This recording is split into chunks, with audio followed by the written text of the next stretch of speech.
There is a quiet myth about spiritually awake people, that once you wake up, you finally feel free, that you stop overthinking, that you become calm, clear, untouchable. But here is the uncomfortable truth no one likes to admit. For many people, awakening doesn't make life easier. It makes life sharper. You notice more. You feel more.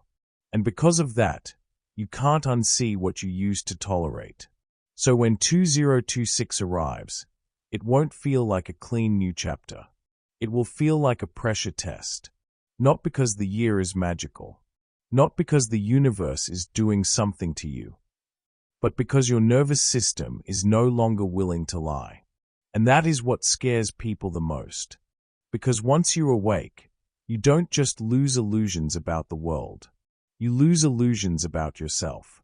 You start sensing the small fractures, the subtle misalignments, the moments you smile while something inside you goes cold. You'll call it intuition. You'll call it discernment. You'll call it growth.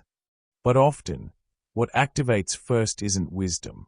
It's an old alarm system, wearing spiritual language. Carl Jung warned that consciousness doesn't destroy the ego. It refines it.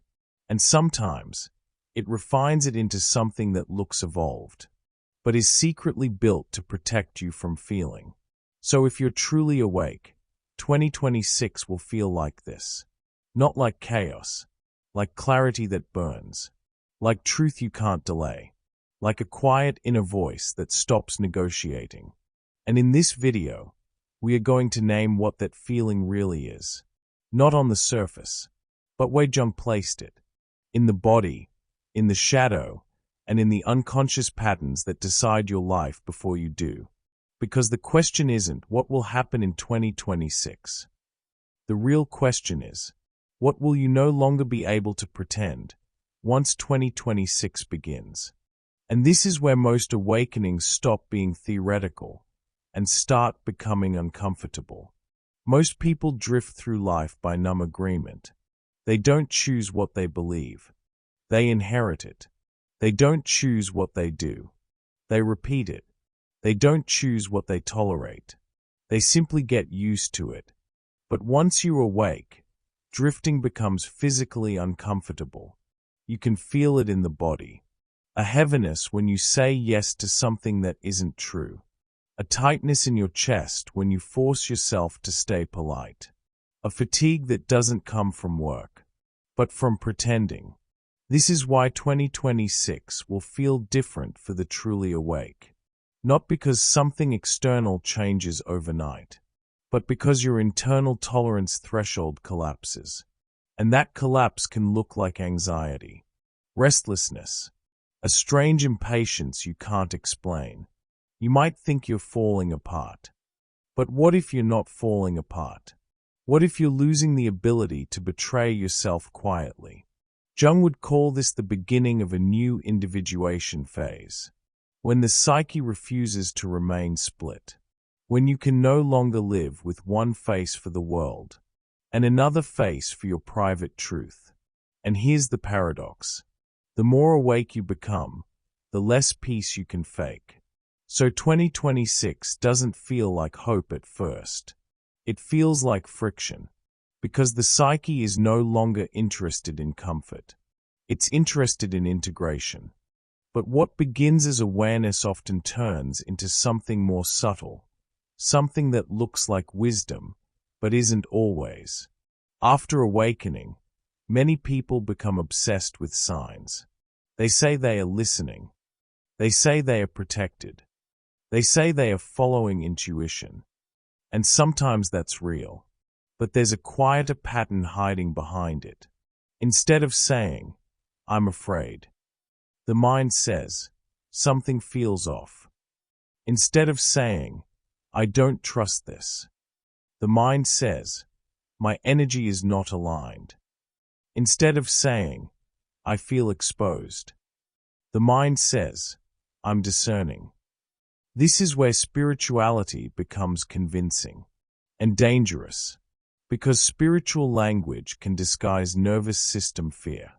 Jung understood that when a wound is not integrated, it doesn't disappear. It becomes more intelligent. It learns how to speak in concepts, in philosophies, in identities. So the awakened person doesn't avoid life dramatically. They avoid it elegantly. They overread messages. They scantone. They interpret pauses as meaning. They call it intuition. But intuition doesn't feel like panic. It doesn't build a case. It doesn't recruit your entire mind to search for proof. Intuition is quiet. An alarm is urgent. And if you're truly awake, 2026 will expose the difference.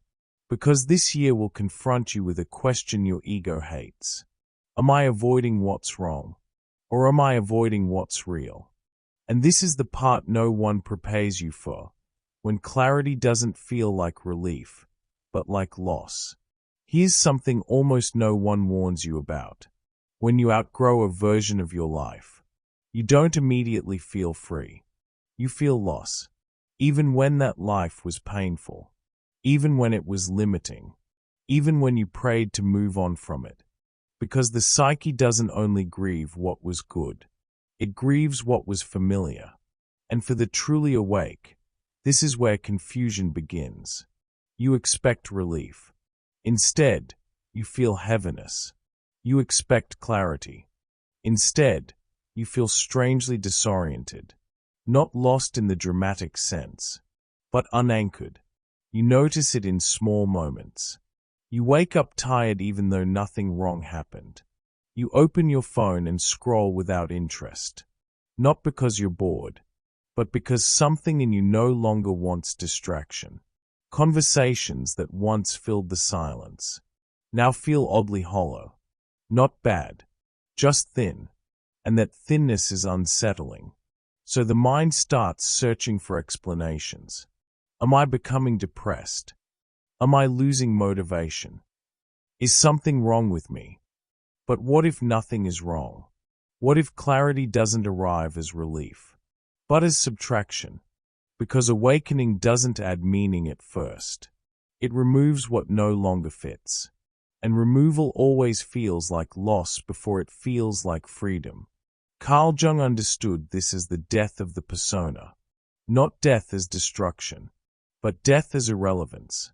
The persona is the version of you that learned how to survive, how to be acceptable, how to belong. And when that mask stops working, it doesn't fall off gently. It suffocates. This is why so many awake people feel restless without knowing why. They are not anxious about the future. They are grieving a self they can no longer be.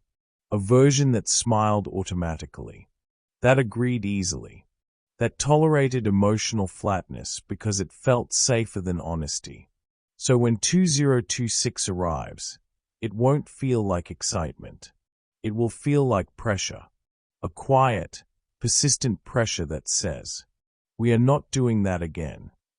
And that pressure can feel unbearable at first, because the psyche prefers a known pain over an unknown truth. So you might notice yourself wanting to go backward, reaching for old habits, old roles, old versions of connection that once gave you a sense of identity, not because they were right, but because they were known. This is why clarity often feels like sadness, because you're not just seeing what's wrong. You're seeing what you can no longer pretend is right. Jung would say this is the moment when the unconscious demands integration, when the split between who you are and who you perform as becomes impossible to maintain, and the body knows this before the mind does. You feel it as irritation without a clear target, as fatigue that rest doesn't fix, as a subtle grief that doesn't have a story yet. So you try to manage it. You optimize routines. You restructure goals. You search for the next insight. But the discomfort doesn't go away, because it's not asking for improvement. It's asking for honesty. And honesty feels destabilizing when your nervous system has learned to equate stability with familiarity. So if you're truly awake, 2026 may feel like a strange kind of morning. not mourning what you lost, but mourning what you can no longer be. And that doesn't mean something is wrong with you. It means the old alignment expired, and before freedom can feel like expansion, it first feels like standing in the empty space, where the old self used to be. As awareness deepens, the shadow doesn't disappear, it simply learns how to look refined. Awakening often brings a new sense of self-respect. You raise your standards. You protect your peace. You stop tolerating what once drained you. And in many cases, that is growth. But Carl Jung would warn us of something subtle here. Whatever the ego clings to too tightly, especially when it feels morally or spiritually justified, deserves closer examination, because standards can quietly become armor, not boundaries. Armor. A boundary says, "This is what I need to stay present." Armor says, "No one gets close enough to test me." And for many spiritually awake people, the shadow does not return as chaos. It returns as refinement, as distance that feels clean, as selectiveness that feels superior, as a quiet belief that most people are simply not on your level. This is where growth begins to resemble isolation. You don't avoid what is obviously harmful. You avoid what is human: inconsistency, emotional awkwardness, the slow unfolding of trust. Because real intimacy is not curated. It cannot be perfectly aligned, filtered, or optimized. So the psyche finds a new strategy. Instead of saying, "This scares me," it says, "This doesn't meet my standards." Instead of saying, "I feel exposed," it says, "I've outgrown this." And those statements can sound wise. They can even be partially true. But Jung would remind us that the shadow rarely announces itself as darkness. It prefers to appear as virtue, especially when virtue protects us from vulnerability. So in 2026, many awake people won't be tested by temptation or toxicity. They'll be tested by something far quieter, by sincerity without intensity, by consistency without fireworks, by relationships that don't threaten them, but also don't idealize them.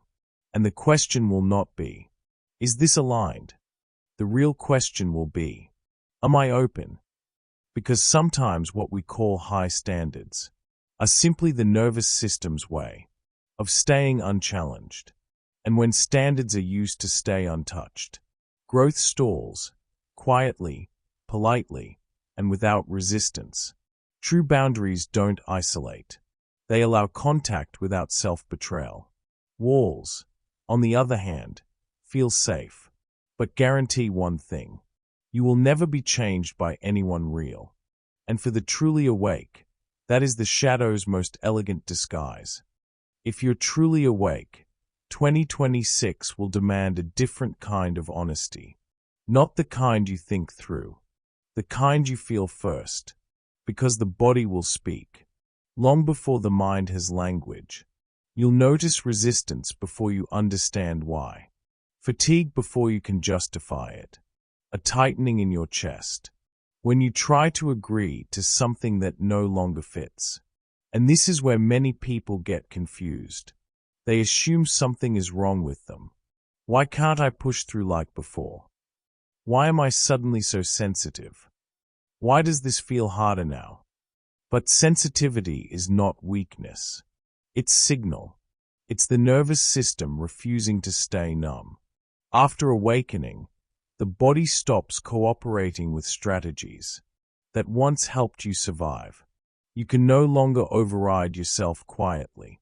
So when you try to keep an old role, an outdated commitment, or a version of yourself that no longer feels true, the body responds with exhaustion. Not because you're lazy, not because you lack discipline, but because your system is no longer willing to pay the cost of inauthenticity. This is why so many awake people feel tired without explanation. They are not drained by effort. They are drained by misalignment. And the mind, uncomfortable with that answer, tries to manage the symptom. You optimize routines. You change habits. You search for better systems, better plans, better strategies. But the fatigue doesn't lift. Because it's not asking for efficiency. It's asking for congruence. Carl Jung understood that when the unconscious is ignored, it doesn't disappear. It becomes fate. So 2026 may feel like life is pushing back, like doors are closing, like your body is saying no before you can explain yes. But what if that resistance is not an obstacle? What if it's guidance? Not guidance toward comfort, but toward truth. Because the body doesn't negotiate with personas. It only responds to what is real. And if something in your life requires you to tense, numb, or override yourself to maintain it, your system will eventually reject it, not to punish you, but to protect the part of you that is no longer willing to disappear. So if your body feels heavier in 2026, listen closely. It may not be breaking down. It may be drawing a line. Your mind hasn't accepted yet. And beneath all of it, there is one fear almost no awakened person wants to name. By this point, something uncomfortable becomes clear. The problem was never the outside world alone. Not relationships. Not work. Not even timing. The real conflict lives somewhere deeper. Most truly awake people don't fear pain. They fear erasure.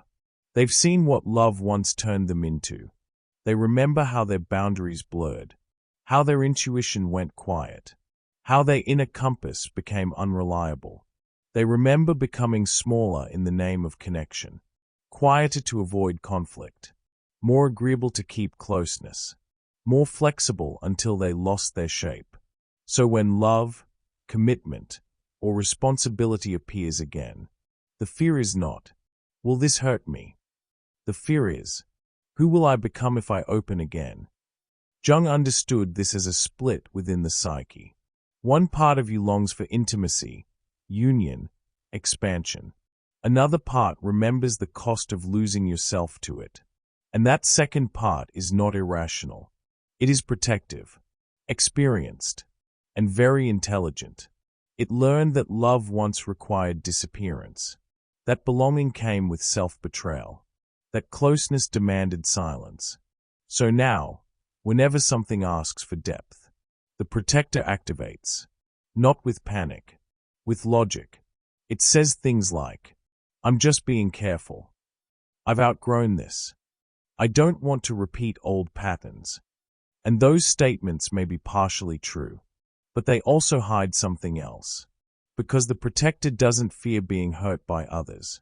It fears losing control over the self. It fears regression.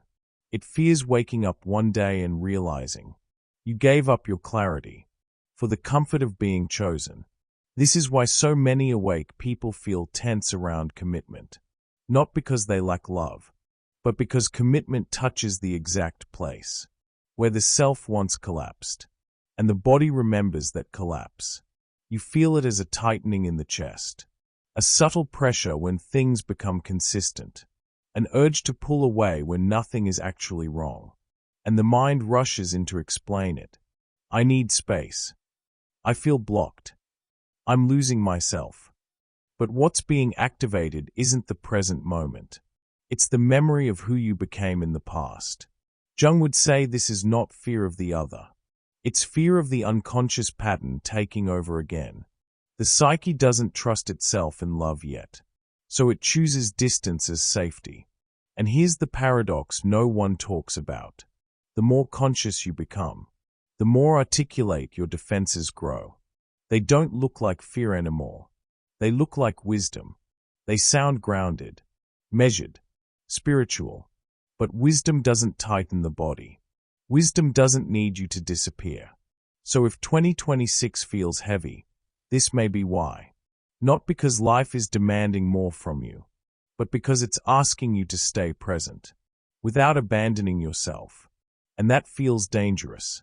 If presence once meant self-erasure, this is the hidden wound. Not the wound of being betrayed by others, but the wound of having betrayed yourself to survive connection. Until that wound is seen, love will always feel like a threat to your identity, because love is not asking, will you give yourself up?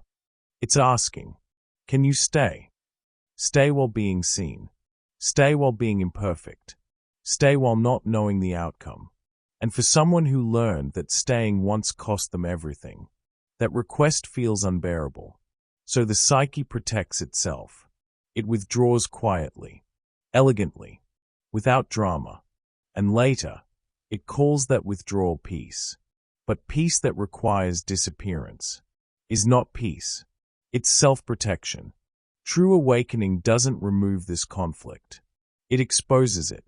And once exposed, the task is no longer to avoid love or to force yourself into it. The task is integration, to let awareness remain present when closeness activates fear, to trust that you can love without losing yourself again, because the real danger was never intimacy. The real danger was believing that intimacy required self-erasure. And when that belief dissolves, trust stops feeling like surrender. It starts feeling like choice. So the question is no longer what 2026 will bring, but how you choose to meet it. Healing doesn't mean forcing positivity. It means retraining where trust lives. The first shift is learning to distinguish intuition from alarm. Intuition is strangely calm. It doesn't need to convince you. It doesn't rush you. It doesn't spiral. An alarm tightens your chest, speeds up your thoughts, creates urgency, then calls that urgency clarity. So the question becomes less, is this situation aligned? And more, is my body confusing unfamiliar safety with danger? Because for many awake people, calm feels empty at first. Consistency feels suspicious. Peace feels like boredom, not because peace is wrong, because your nervous system was trained on intensity. The second shift is allowing truth early, before perfection later. Awake people often wait until they are sure. Sure it's safe. Sure it won't cost them. Sure they won't fall back into old patterns. But trust isn't built through certainty. It's built through honesty while certainty is missing. One honest sentence. One boundary spoken calmly.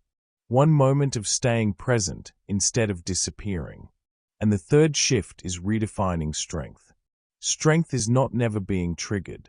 Strength is being triggered and not letting the trigger decide for you. That is integration. That is individuation. That is the real new year. Not a new calendar.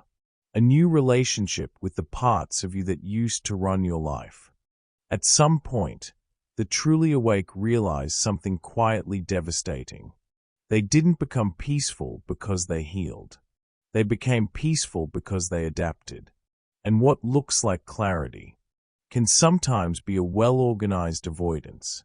Jung believed consciousness expands not by eliminating the shadow, but by staying in relationship with it. And 2026 will test that relationship. Because real growth doesn't happen when you no longer feel discomfort. It happens when you stop outsourcing your choices to discomfort. The task is not to become fearless. And the task is not to become detached. The task is presence. To let awareness walk into your life, instead of watching your life from above. And here's the part that most people miss. Awakening is not about becoming someone new. It's about becoming unable to live as someone false. That's why this phase feels heavier.